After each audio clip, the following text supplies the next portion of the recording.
My smartest clients are contacting me now for purchases in 2026. In fact, I want you to do us a favor. And what I mean by that is getting out ahead of this process makes it less stressful. It doesn't force everyone to rush around. I talk to the client about why it is a good idea to get out ahead of a process. 75% of potentially of sellers next year have already decided, and they decided 3 months ago. If you are sitting there and you're thinking, I would love to do this, I would love to engage the real estate process, but I don't know how to tell my secret. I don't know how to let everyone know that I kind of f***ed up a little bit. That is a confidential conversation you can have with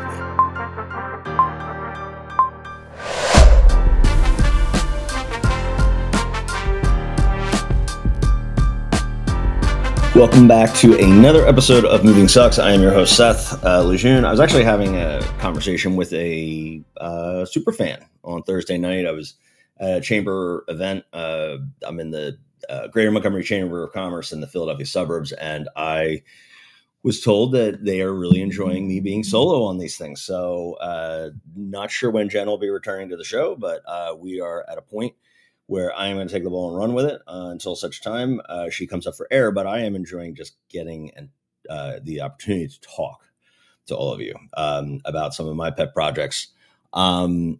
And I've been talking a lot about the economy. I've been talking a lot about the state of things, but I want to talk a little bit more about you, talk about the consumer. It is the recording. I'm recording this on November 18th. And my smartest clients are contacting me now for purchases in 2026.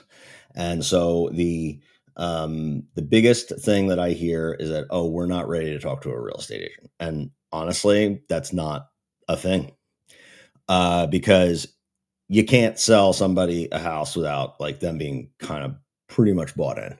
I think there's a big fear out there from consumers thinking, oh, well, we got all these scripts and we're going to tell you, you need to do this. We have like high pressure sales, or conversely, an even bigger one is we don't want to waste your time. And it is not a waste of time. In fact, I want you to do us a favor. And what I mean by that is getting out ahead of this process makes it less stressful. It doesn't force everyone to rush around. And that is a gift to a busy agent like me. I like to plod along. I like to have a plan. I like to think things through. I like to go through my process with the client. I do not like, hey, we saw this property and it's Saturday afternoon and we love it and we were thinking about buying, but this one just fell out of the sky and then we have to rush around. I get hijacked, you get hijacked, the lender gets hijacked. We can't really think things through. We can't really optimize our offer. And so I think that timeline of when people think that they're ready to contact a real estate agent is really not well defined. And I don't think our industry does a very good job of it because I think that we are either afraid to like seem commission breathy, meaning like we're trying to just get a sale. Instead, I talk to the client about why it is a good idea to get out ahead of a process. And here's the thing, the statistics don't lie, is that 70 or 75% of home sellers decide to sell their house the July of the previous year, meaning that 75% of potentially of sellers next year have already decided, and they decided 3 months ago. And so, that's a useful statistic on our side because it's like, well, you better start having conversations because you want to get in line to get the gig. But also, the consumer isn't being terribly truthful in that regard. They are actually ready to talk to a real estate agent because there is a lot that could potentially need to be done to a house. I had a client recently in Philadelphia who, we're going to be selling their house in the spring, but we're getting on board with the lender. We're going to get some repairs done. We're going to get quotes. We're going to be able to do all this stuff in due course and be able to maybe go out and just poke around the market to see see what they can get for their money. So then when we come around on the other side of the new year, we're more ready than the average home buyer who's calling their agent at the end of January, who, property starts hitting the market in February. So I want to frame this more as doing me a favor If you're worried about wasting your time or wasting my time, know that like it is, I'm not being, just nice. I'm not just, no, no, no, forget about it. It's okay. It's like, no, no, no. You're doing me a favor by getting to me earlier than, oh, a property just hit the market, or hey, we saw this, the property is coming soon. It's going to be listed next weekend.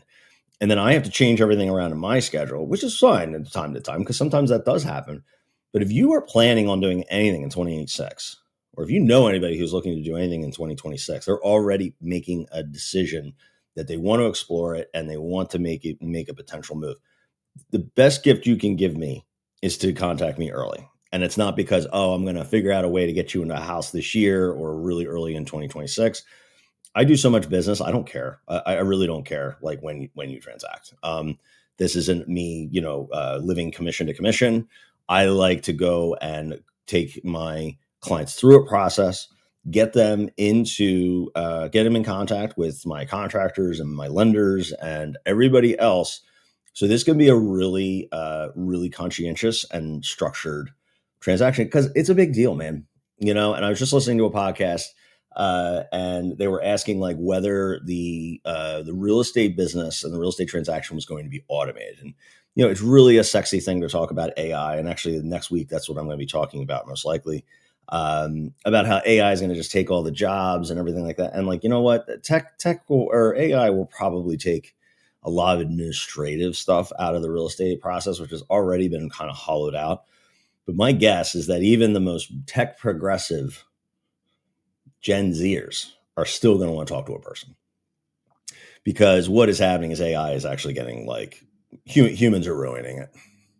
They're ruining it. They're putting bad data in there, and it's getting confused. And leave it to humans to kind of screw that up. But in the end, like there's not, I don't believe any situation in the near future where people are going to be doing this, over the internet. So it is a big deal. And you want to talk to somebody who has the experience. They've had clients with similar experiences, and just to kind of establish that baseline of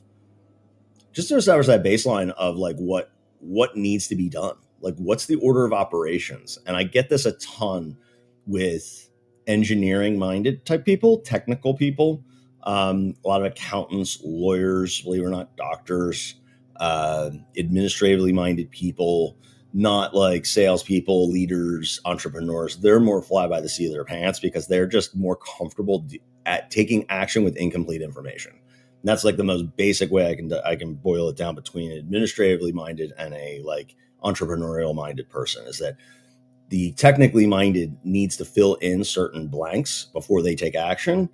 The entrepreneur is more of a risk taker, is more willing to like trust the universe to get the thing done. So, so the technically minded people, they actually usually will contact me well out in advance, and I like doing that. I'm not a technically minded person. I'm more of an entrepreneur, which makes me a great real estate agent, but it also lends itself to some messy action. But the entrepreneur minded, the business owner, especially like the people who like own businesses for a short amount of time, those are the ones who get surprised when they think, oh, well, I got all this money coming through my business. And it's like, I'm so, I'm making all this extra income and all this stuff. And it's like, yeah, but on paper, you don't, you don't qualify. So, those entrepreneurs, those business owners, it's even more important to make sure you file your taxes correctly and make sure that the mortgage lender likes the way that they're filed, because your accountant's job is to file them so it makes it look like you make no money, and then the mortgage lender needs to make it so it looks like you make some money.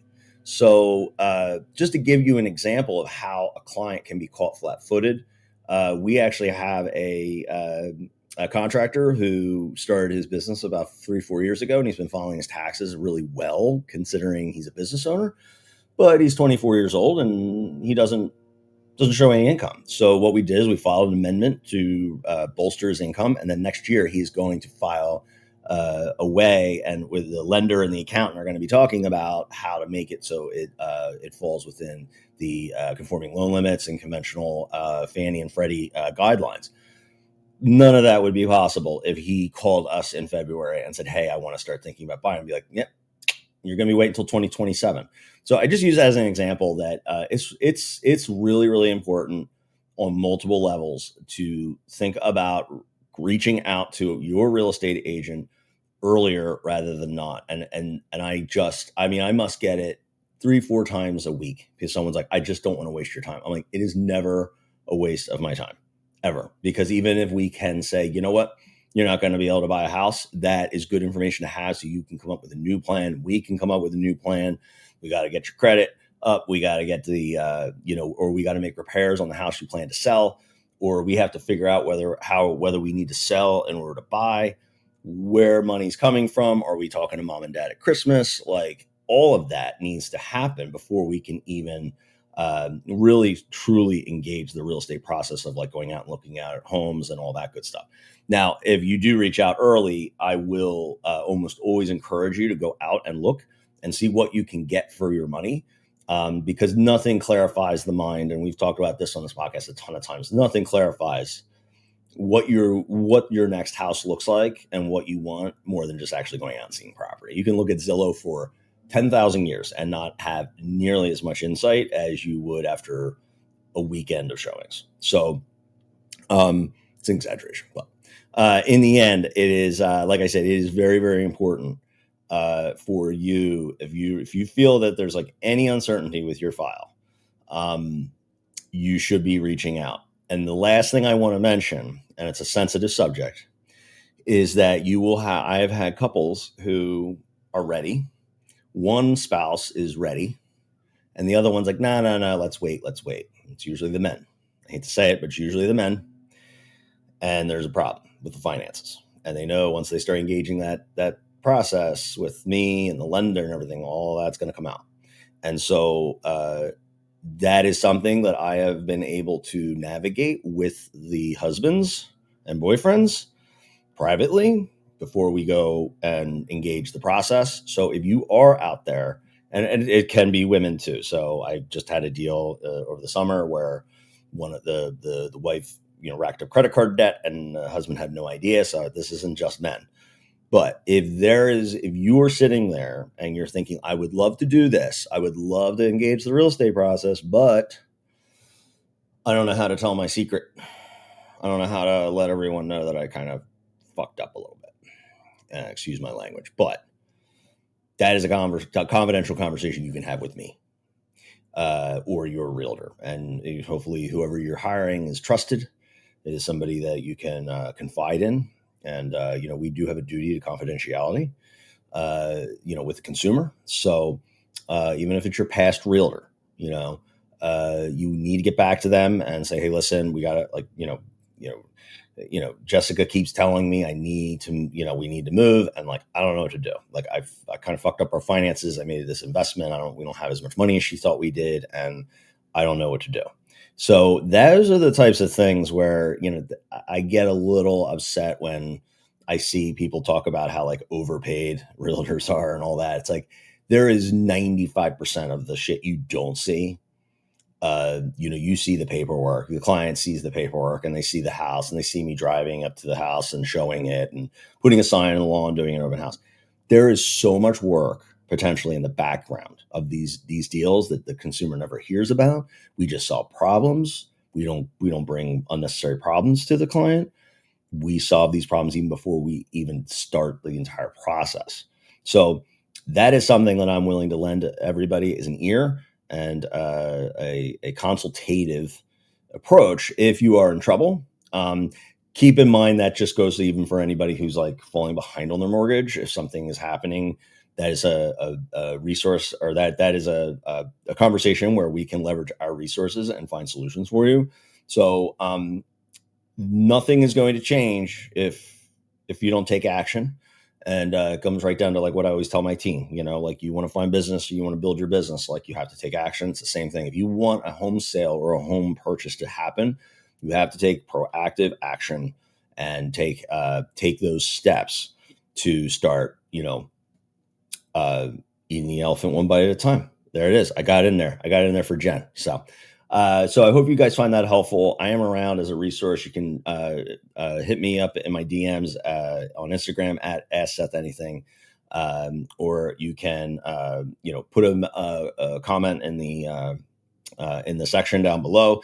And also, if you like this type of guidance, this type of advice, give me a like, a subscribe, rating, review, whatever. So it helps the podcast. It helps it get the word out. And this whole podcast is not for like going viral. This is about creating a resource for people and a safe space for everybody to like be able to chat with and giving them the framework to chat with their realtor. And if you're in the Philadelphia area, please call me. But even if you don't call me and you're in the Philadelphia area, I'm happy to give you a framework and which how to have some of these conversations. And also, don't forget, you are doing your realtor a great favor by getting out ahead of it. It is never a waste of time. So see you on the next one. I think I'll talk about AI next. I keep getting questions about AI and what it's going to do to the real estate industry. Our team is very, very, very like at the forefront of AI. In fact, I can't find anybody who's doing more than what we are. So that is going to be a fun one. So stay tuned for that. That'll be up probably either next week or the week following. And we're going to get our next episode out next week early because of Thanksgiving. And have a great holiday. See you.